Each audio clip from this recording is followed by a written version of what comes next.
아멘.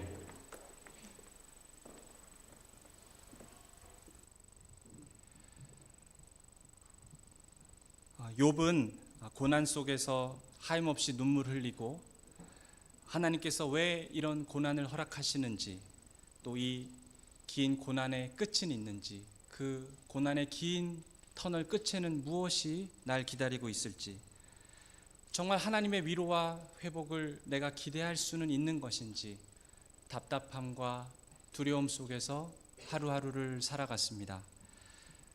그 가운데서도 우리 욥은 신앙을 지켰고, 의로우신 하나님께서 자기의 의를 인정하시고 또한 갚아주실 날을 기다리며 하루하루를 살고 있었습니다. 그런데 정말 하나님께서 나타나셔서 이제 욥에게 응답하십니다. 하나님께서 욥에게 지금까지 어떤 일이 있었던 것인지, 욥이 알지 못하고 보지 못했던 것들을 하나님께서 보여주시고, 그리고 욥을 위로하시고 욥에게 소망을 주십니다. 하나님께서는 욥의 그 고난 배후에 있는 악의 세력, 지난 시간에 제가 말씀드렸는데요, 이 베헤못과 리워야단에 대해서 설명해 주십니다. 그때 욥이 깨달았던 것이죠. 내 이 고난, 내가 알지 못하고 다른 사람이 보지 못했던 숨겨놓은 죄가 있어서 내가 당한 고난이 아니라, 하나님께서는 나의 의를 보시고 내가 왜 고난을 당하고 있었는지 이제 나를 만나주시고 보여주시는구나 라고 욥이 깨닫게 됩니다. 내가 지금 갖고 있는 이 고난은 이 뒤에서 역사하고 있었던 사탄 때문이었구나. 악의 세력이 나에게 이런 고난을 가져다 준 것이었구나. 나는 내가 잘못해서 내 죄 때문에 하나님께로부터 형벌을 받고 있는다라고 생각을 했지만 그것이 아니었구나. 그러면서 하나님께서 욥의 의를 신원하여 주시는 것을 욥이 경험하고, 그래서 하나님께로부터 위로를 받습니다. 특히 오늘 시간은 지난 시간에 말씀을 다 드리지 못했던 이 리워야단에 대해서 제가 조금 더 설명을 드리겠습니다. 오늘 설교에 있는 내용들은 미리 말씀드리지만 고려신학대학원 제가 나온 학교입니다. 김성진 교수님께서 욥에 대한 연구를 제가 많이 참조해서 오늘 설교를 작성을 했습니다. 지난 시간에 하나님께서 욥에게 응답을 하실 때 욥이 하나님에 대해서 가지고 있었던 두 가지 질문이 있었습니다. 하나님, 공의로운 하나님은 어디에 계십니까? 이 보응 원리가 잘 작동하고 있지 않는 것 같고, 왜 이 창조 세계는 혼돈 가운데 있는 것입니까?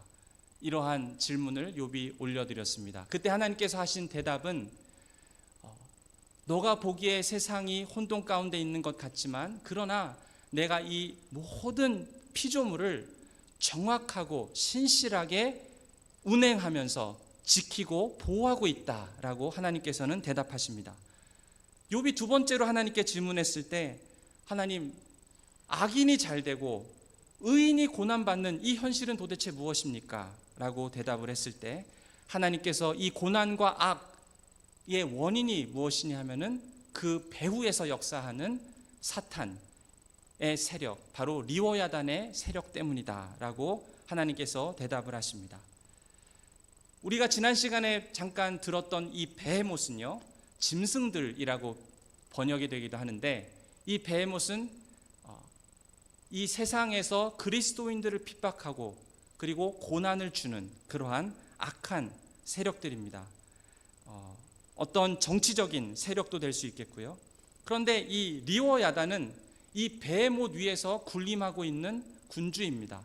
그러니까 사탄의 세력이고, 이 베헤못은 사탄의 졸개라고 할 수 있겠죠. 그래서 오늘 본문에 나오고 있는 이 리워야단이 바로 사탄이라고 보시면 되겠습니다. 하나님께서는 이 리워야단, 곧 사탄이 모든 고난과 악의 문제의 배후에 있는 그러한 근원이다, 진짜 원인이다 라고 말씀을 하십니다. 우리 41장 34절 말씀을 보시면요, 그것은 모든 높은 자를 내려다보며 모든 교만한 자들에게 군림하는 왕이니라. 그러니까 사탄은 그런 세상의 그리스도인들을 핍박하고 억압하는 그러한 정치 세력들, 그런 베헤못을 다스릴 뿐만 아니라 교만한 자들 위에 군림하는 왕이라고 묘사하고 있습니다.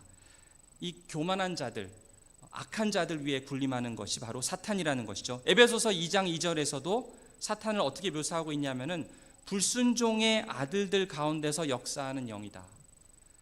그러니까 사탄은 한마디로 고난과 악의 문제를 그 문제의 중심에서 서 있다라고 볼 수 있겠죠.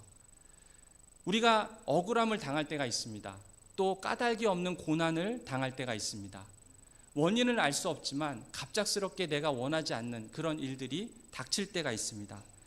신앙 때문에 핍박받고 때로는 순교의 자리까지 갈 수도 있습니다. 그런데 그 배후에는 사탄이 역사하고 있다. 그 사탄이 곧 리워야단이라는 것입니다. 이 리워야단이 왜 사탄인가?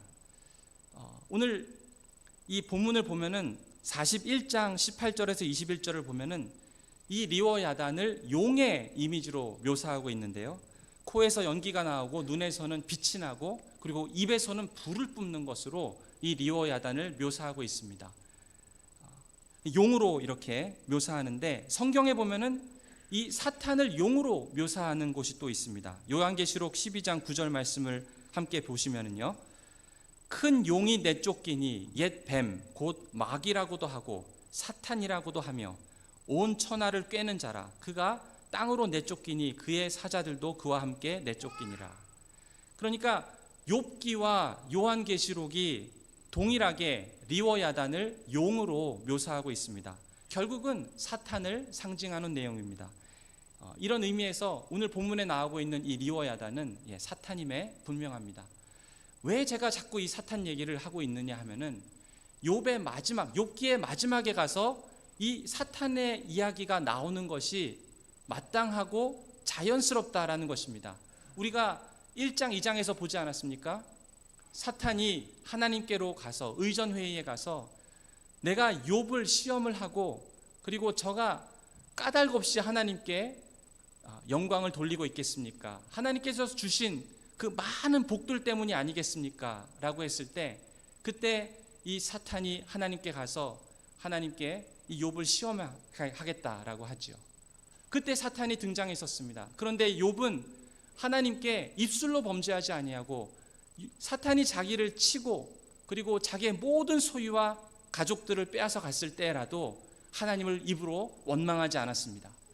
그리고 나서 잠깐 물러나가는가 싶더니 사탄이 다시 욥기 4장에 등장을 합니다. 등장을 하면서 욥의 친구 중에 한 명이었던 엘리바스에게 비전으로 나타납니다. 욥에게 나타났던 이 엘리바스에게 나타났던 이 비전을 보고 엘리바스는 하나님의 영이 나에게 보여주시는 비전이구나 라고 착각을 합니다. 사실은 사탄이 그 뒤에서 보여주었던 그런 환상이었던 것이죠. 그런데 이 엘리바스가 이 환상을 보고는 마음속으로 이 욥을 정죄하기 시작하고 판단하기 시작합니다. 내가 이 비전에서 봤는데 욥이 지금 고난당하고 있는 것은 자기가 숨겨놓은 죄가 있기 때문에 고난을 당하고 있는 것이구나 라고 생각하면서 욥을 다그치기 시작합니다. 너가 숨겨놓은 죄를 하나님께 고백하고 회개해야만 네가 이 고난에서 빠져나올 수 있다. 그러면서 그 친구들이었던 빌닷과 소발도 같이 이 엘리바스의 비전을 받아들이면서 그렇게 욥을 정죄하고 다그치기 시작합니다. 그 이후에 나왔던 엘리후도 마찬가지였죠. 자, 사탄이 이렇게 욥기 전반에 걸쳐서 욥의 친구들을 미혹해서 욥에게 고난을 베푸는 자들로 나오고 있는데 그러면 이 사탄이 욥기의 마지막에 어떤 모습으로 나오는지 그 마지막을 욥기에서는 보여주고 있는 것이 자연스럽다는 것이죠. 욥기의 마지막에서 하나님께서는 욥에게 나타나셔서 욥아, 너가 지금 고난당하고 있는 것은 뒤에서 배후에서 역사하고 있는 사탄의 세력 때문이었다라고 말씀을 하시고 그 모든 악과 고통의 문제에 대해서 그 배후에 사탄이 있음을 하나님께서 드러내서 보여주십니다. 그리고 사탄에게 심판을 선포하십니다. 오늘 그 말씀이 41장 8절에서 12절 말씀입니다. 이 본문은 이 원어로 굉장히 복잡하기 때문에 학자들 사이에서도 이 번역이 한글 개역 성경에 있는 번역이 분명하게 무슨 의미인지 읽어도 확실하지 않은 부분이 있습니다. 그래서 이 부분에 대해서 제가 아까 말씀드렸던 김성진 교수님의 그 의미를 살려서 그분의 번역을 의역해서 한번 읽어드리겠습니다. 욥아, 너의 고난의 배후에는 리오야단 곧 사탄이 있었다. 그리고 엘리바스에게 비전을 준 주체도 사탄 곧 리오야단이었다. 누가 내 앞에 서서 욥 내가 범죄할 것이라 내게 감히 도전하였느냐.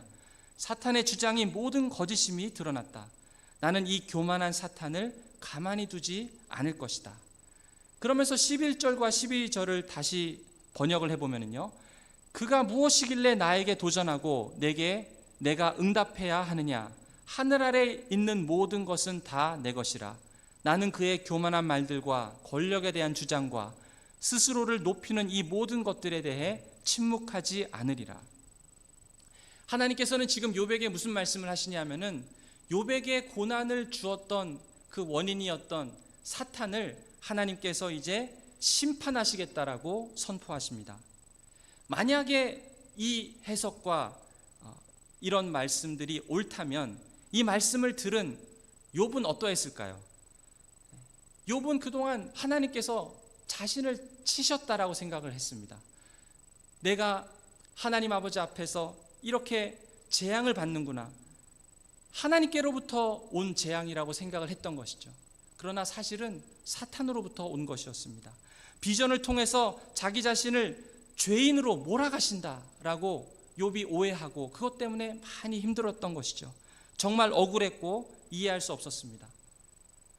그런데 하나님께서 욥의 그 상황 가운데 찾아오셔서 욥을 위로하시는데, 지금 욥아, 너가 당하고 있는 그 모든 고통과 고난 이후에 이면에 사단이 역사하고 있었다라고 말씀을 하시니까 이 욥의 마음이 어떻겠습니까?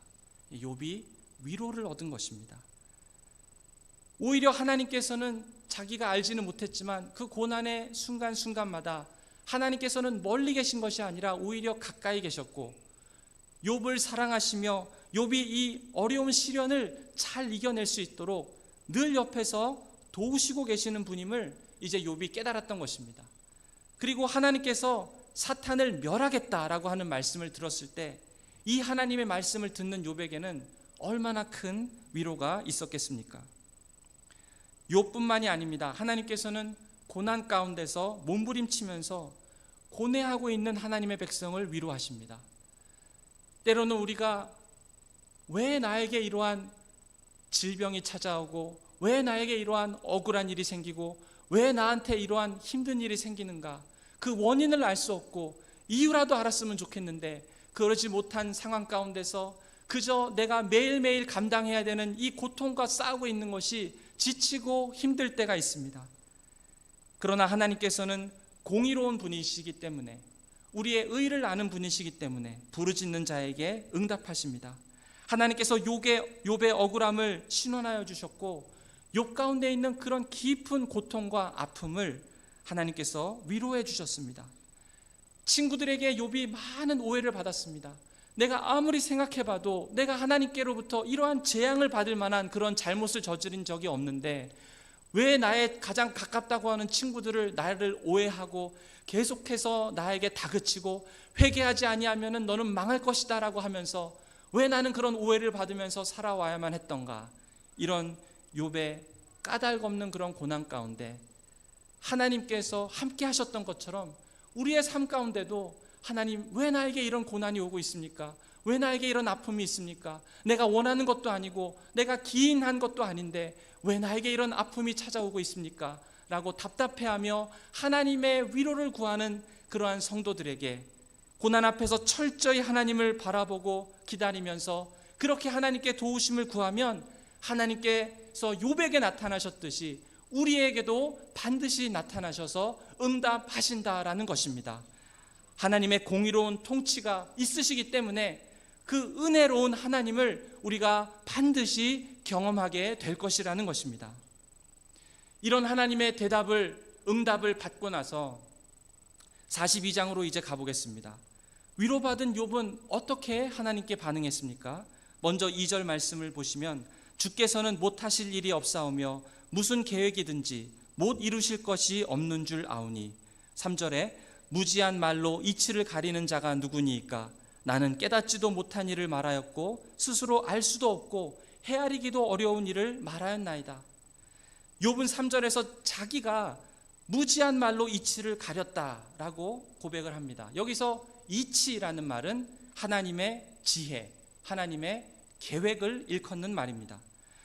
하나님의 통치, 고난과 악의 문제를 다스리시는 그 하나님의 놀라운 지혜를 욥이 다 깨닫지 못하고 있었습니다 라고 자기가 그렇게 고백을 하고 있는 것입니다. 욥은 하나님을 완전히 오해하고 있었어요. 아, 하나님이 나를 치고 계시는구나. 하나님께서 나를 지금 이런 하나님께로부터 온 나에게 재앙을 주시는 거구나. 이렇게 잘못 생각하고 오해하고 있었습니다. 그러면서 하나님 공의는 어디 있습니까? 공의로우신 하나님께서 왜 나를 이렇게 어려운 가운데 오랫동안 두십니까? 하나님의 공의는 어디 있는 것입니까? 언제 내가 하나님의 정당하심과 의로우심을 볼 수 있겠습니까? 라고 주장을 했는데, 이제 하나님의 응답을 듣고 보니까 이것이 내가 잘못해서 내가 고난을 받은 것이 아니라 사탄이 뒤에서 역사하고 있다는 것을 하나님 말씀하시니까 이제 깨닫게 된 것이죠. 하나님께서는 고난과 악의 문제 이면에서 역사하고 있는 그런 영적인 존재들에서 하나님께서는 이미 다 알고 계셨고 하나님께서 다 다스리시고 있었구나. 내가 잘 몰랐구나. 내가 무지했구나. 내가 통치하시는 그 하나님의 놀라운 지혜에 대해서 내가 마치 아는 것처럼 함부로 말했구나 라고 고백을 하는 것입니다. 그러면서 5절에서 이렇게 고백을 합니다. 내가 주께 대하여 귀로 듣기만 하였사오나 이제는 눈으로 주를 배움나이다.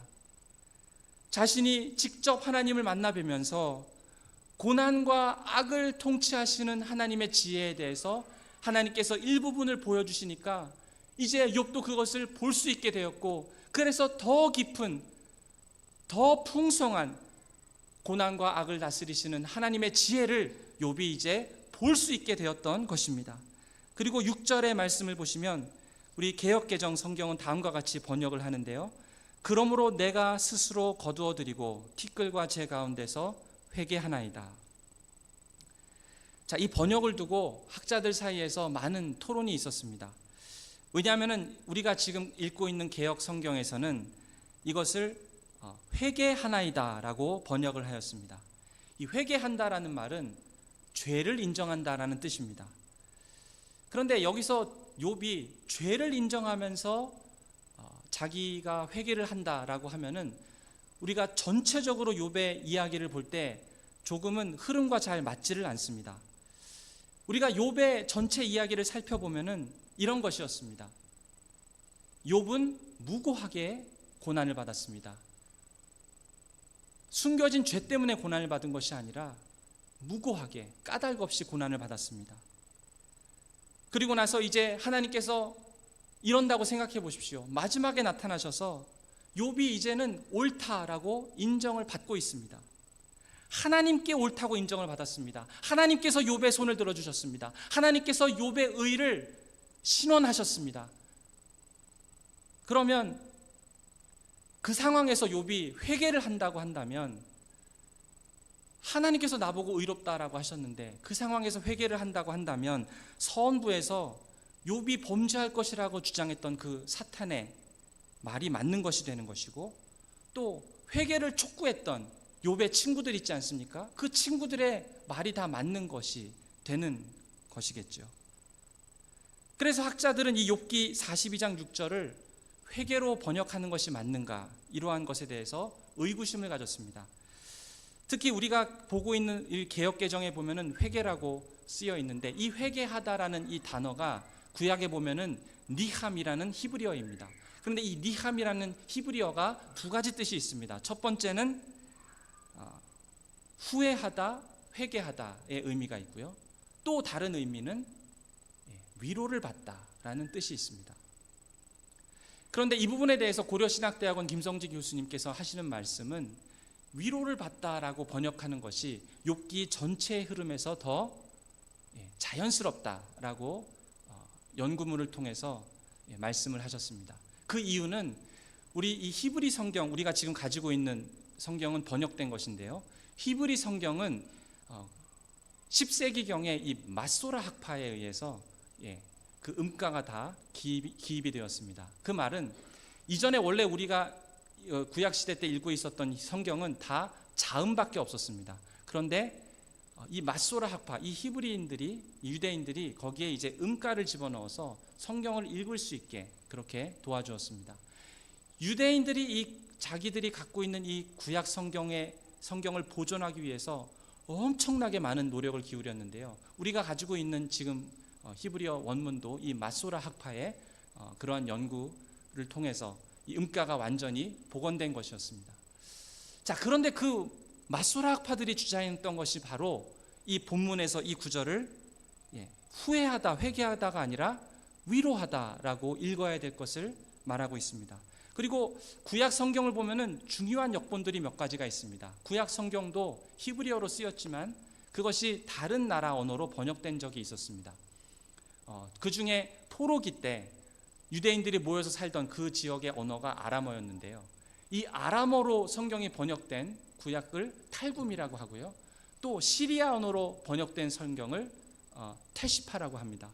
자, 이 두 가지 성경의 중요한 고대 역본에서 번역하고 있는 것을 보면은 이것을 회개하다가 아니라 위로하다라고 번역을 하고 있습니다. 그래서 이것을 다시 번역해 보면은, 그러므로 내가 했던 모든 말과 생각을 포기합니다. 비록 티끌과 재 가운데 있지만 나는 위로를 얻습니다. 자, 만약에 이것을 위로받는다라고 6절을 해석을 하면 어떤 의미가 되겠습니까? 내가 티끌과 재 가운데서 위로를 받습니다 라는 표현이 됩니다. 이 티끌과 재라는 표현이 욥기에 단 2번 나타나는데요, 첫 번째가 30장 19절이었습니다. 욥은 하나님께 올려드리는 자기의 마지막 기도에서 내가 지금 처하고 있는 이 처량한 형편을 한탄하면서 뭐라고 고백했냐면은 19절에 보니까 나를 티끌과 재 같게 하셨구나 라고 고백한 적이 있습니다. 그때는 하나님께서 영광 중에 나타난 것을 만나지 못했던 이 전 이야기였죠. 그런데 38장에서 40장까지 욥이 하나님의 응답을 받고 하나님을 눈으로 보면서 이제는 깨달은 것이죠. 그러면서 6절에서 이렇게 고백합니다. 다시 의역해서 말씀드리면, 하나님, 제가 앞에서 했던 모든 말, 모든 생각을 이제 포기합니다. 비록 티끌과 재 가운데 제가 있지만, 내 모든 자녀와 건강과 재산을 다 잃었지만 하나님께서 나의 편이시고 고난과 악의 문제 배후에 있는 사탄과 베헤못을 하나님께서 반드시 심판하신다는 말씀을 내가 이제 듣고 이제 위로를 받았습니다 라고 욥이 고백하는 것입니다. 욥기 42장 6절을 위로의 본문으로 볼 수 있는 근거가 또 욥 전체에 나타나 있습니다. 이 욥기에 아까 제가 말씀드렸던 그 히브리어 단어 기억나시죠? 이 니함이라는 단어가 욥기에 10번이 등장합니다. 그런데 10번을 다 쫓아가면서 어떻게 의미를 밝혔는지를 보면은 전부 회개하다가 아니라 위로하다라고 번역이 되어 있습니다. 그 말은 욥기 전체 가운데, 욥의 자기 고난 가운데 늘 무엇을 했다는 뜻입니까? 하나님께 위로를 구했다라는 뜻입니다. 그렇게 위로를 구하고 있던 욥에게 하나님께서 찾아오셔서 이제 말할 수 없는 응답으로 위로하고 계시는 것입니다. 그래서 그동안에 있었던 이 욥의 이야기를 전체를 놓고 볼 때에 여기서는 회개했다라기보다는 하나님의 위로를 욥이 경험하고 있는 것으로 보는 것이 전체적인 맥락에서 훨씬 자연스러워 보입니다. 만약에 이 해석이 옳다면 욥은 결국 위로를 얻은 것입니다. 욥기는 이런 의미에서 욥뿐만 아니라 모든 고난당하고 있는 성도들에게 위로를 전하는 책입니다. 하나님의 위로의 책입니다. 성도가 고난받는 문제는 욥의 시대 때도 그렇고 지금도 마찬가지입니다. 누구보다도 하나님께서는 우리들이 고난받고 살고 있는 이 문제, 고통받고 살고 있는 이것을 누구보다도 하나님께서는 마음 아파하시기 때문에 무려 42장이나 되는 이 욥기를 통해서 하나님께서는 저와 여러분을 위로하고 싶으신 것입니다. 하나님께서는 이처럼 폭풍 가운데 욕 가운데서 나타나셔서 고난과 악의 문제를 통치하시는 하나님의 지혜에 대해서 보여주셨습니다. 욥의 고난은 그저 자기가 숨겨놓았던 어떤 죄 때문에 하나님께서 들춰내어서 많이 치시는 그런 내용이 아니라 하나님께서 고난과 악의 문제를 어떻게 지혜롭게 다스리고 계시는지 보여주는 그러한 책이 욥기라는 것입니다. 그럼 하나님께서 모든 것을 다 보여주셨을까요? 하나님께서는 고난과 악의 문제 뒤에 사탄이 있다라는 것을 말씀하셨고, 하나님께서는 또한 그 사탄을 반드시 심판하시고 멸하실 것을 말씀하셨습니다. 그러나 하나님께서는 언제 이 사탄을 멸하시고 또 우리를 그 악한 사탄의 공격으로부터 구하실지 하나님께서는 그것은 다 말씀하지는 않으셨습니다. 이것은 하나님의 놀라운 지혜의 영역 가운데 속해 있는 부분입니다. 이것은 전에 제가 28장 설교할 때 잠깐 말씀을 드렸습니다. 그러나 욥은 하나님의 통치를 인간의 제한된 지식으로 다 이해할 수는 없었지만, 그러나 욥은 그 하나님 앞에서 그 통치를 신뢰해야만 했습니다. 우리도 그럴 때가 있습니다. 내가 지금 당하고 있는 고난의 문제가 속히 해결되면 좋겠습니다. 이 땅에 완전한 그런 의가 실현이 되고 억울함이 해소되고 더 이상 마음 아파하지 않아도 되는 그런 날들이 속히 오면 좋겠습니다. 내가 지금 당하고 있는 이 고통의 문제가 하루속히 하나님께서 해결해 주시면 좋겠습니다. 그러나 하나님께서는 그 고난과 악을 다루시는 무한한 지혜가 있으심에도 불구하고 일부만을 우리에게 보여주십니다. 모든 것을 다 언제 어떻게 하나님께서 그 의를 이루실지 하나님께서는 다 말씀하시진 않습니다. 그러나 분명히 우리에게 약속하는 것은 하나님께서는 고난받고 있고 어려움 가운데 있는 성도들에게, 까닭을 알 수 없는 고통 가운데 있는 성도들에게 하루가 지나고 1년이 지나고 몇 년이 지난다 하더라도 여전히 이 고난의 끝이 어디인지 의심하며 마음 아파하고 있는 성도들을 어느 누구보다도 더 사랑하시기 때문에 하나님께 위로를 구하고 믿음으로 하나님을 두려워하며 나아가는 자들에게 하나님께서는 반드시 찾아오시고 만나주시고 응답해 주신다라는 사실입니다. 한편 우리는 이렇게 궁금해할 수 있습니다. 왜 하나님은 고난과 악의 문제의 장본인인 이 사탄을 지금 당장 심판하시지 않으실까? 왜 우리에게 고난의 시간을 허락하시는 것일까? 이런 의문이 들 수 있습니다. 사탄은 하나님 앞에서 조금도 힘을 쓸 수 없습니다. 하나님의 철저한 통제 아래 있는 것이 사탄이고 무력한 존재일 뿐입니다. 그런데 왜 하나님께서는 지금 당장 사탄을 심판하지 않으실까요? 사탄을 심판하고 이 땅에서 모든 악을 다 제하시면 좋은데 왜 그렇게 당장 하지 않고 계시는 것일까요? 우리는 하나님께서 이 고통과 악의 문제를 어떻게 다루셨는지 우리 창세기 3장부터 우리는 볼 수 있습니다. 창세기 3장에서 아담이 타락하고 범죄했을 때 하나님께서 아담에게 나타나셔서 아담에게 주셨던 약속이 있었습니다. 그것이 바로 여자의 후손이신 예수 그리스도께서 사탄의 머리를 상하게 할 것이다 라고 하나님께서 말씀하셨습니다. 하나님은 그때 이미 사탄의 권세를 깨뜨릴 것을 말씀하시고 약속하셨습니다.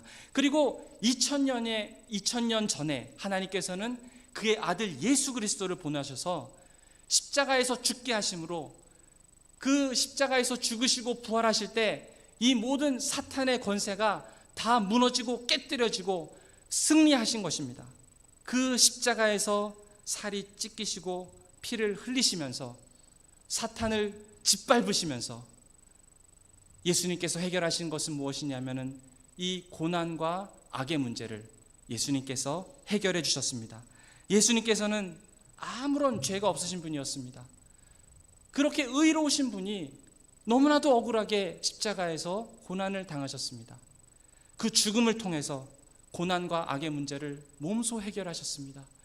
저와 여러분이 또 이 세상에 있는 많은 사람들이 고난과 악의 문제 때문에 고통스럽고 신음하고 있는 것을 우리 예수님께서는 너무 마음 아파하셔서 우리를 사랑하시기 때문에 십자가에서 죽으신 것입니다.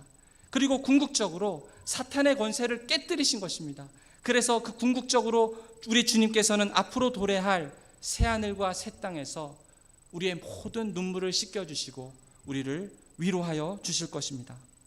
우리는 욥기의 가르침처럼 주님이 언제 오셔서 사탄을 심판할지 우리는 다 알지는 못합니다. 또 이것이 하나님의 무한하신 지혜의 영역 안에 있기 때문에 감추어져 있습니다. 그러나 분명한 것은 하나님께서는 약속하셨던 것처럼 이 사탄의 권세를 깨뜨리시고 반드시 우리에게 찾아오셔서 우리를 만나주시고 우리를 위로하여 주실 것입니다. 짧은 이 세상에서의 고난은 영원하지 않습니다.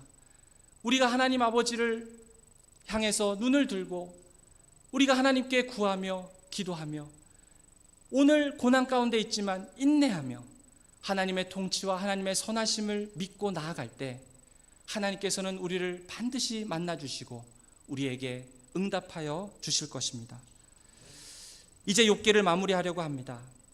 욥기를 통해서 우리가 볼 수 있었던 것은 신실한 성도라 할지라도 의로운 성도라 할지라도 까닭 없이 고난을 겪을 수 있다라는 점입니다.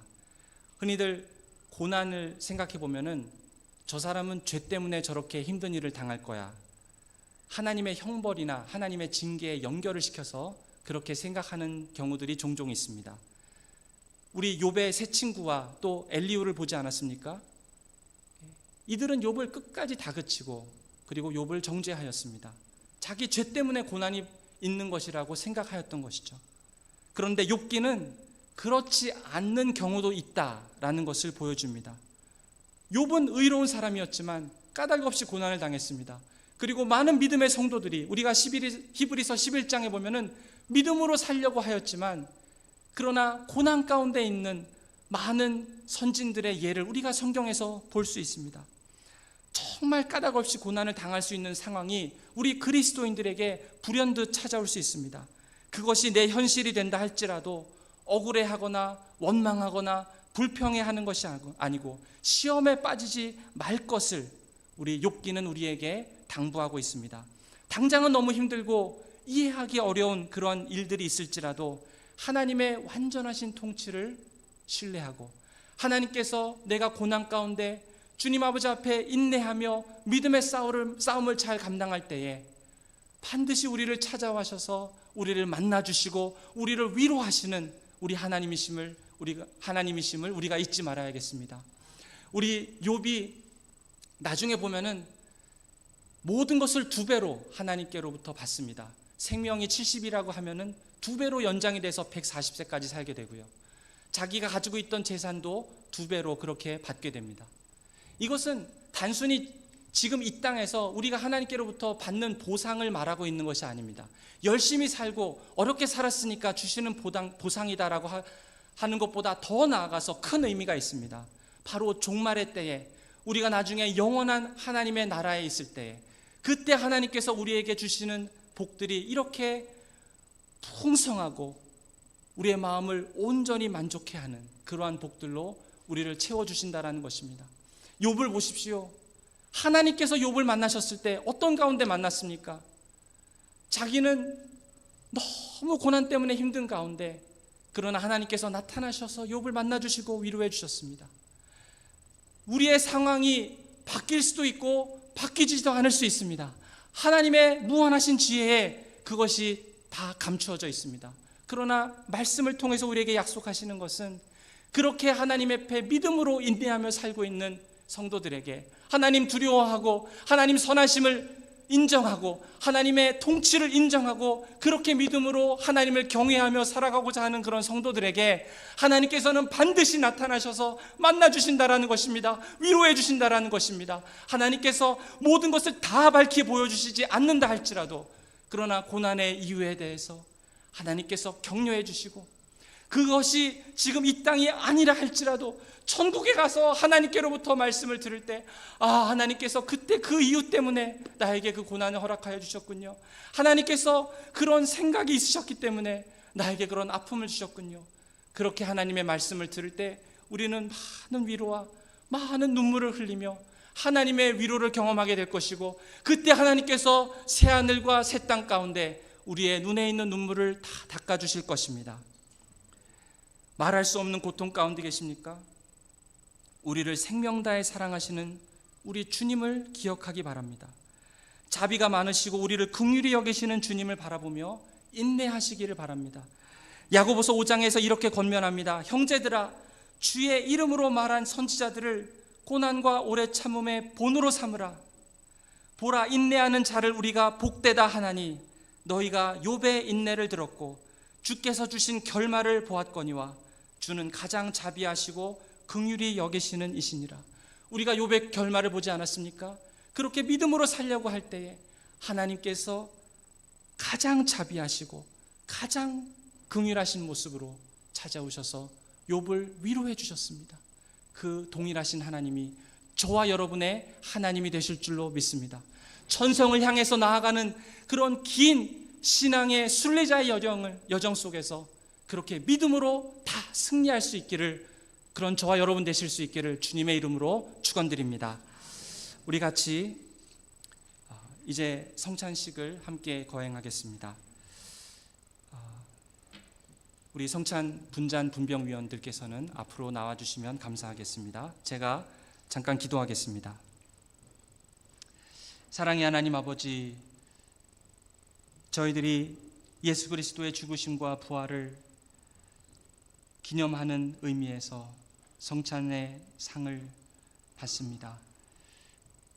하나님, 저희들 마음속에 어그러지고 또한 죄악된 것들이 있다면 이 시간 고백하오니 주님 정결케 하여 주시고, 저희가 이 떡과 잔을 마시고 먹을 때에 저희들 심령 안에 죄의 사함과 용서하신 예수 그리스도의 은혜를 다시 한번 기억하게 하여 주시고, 날 구원하신 예수님, 나를 어떻게 찾아오셨고 나를 어떻게 만나 주셨고 나에게 어떻게 믿음을 주셨고 내 기도를 어떻게 들어주셨고 어떻게 동행하셨는지, 나를 만나 주신 그 예수님을 기억하며 그 예수님의 동행하심과 임재를 경험하는 저희들 모두 되게 하여 주시옵소서.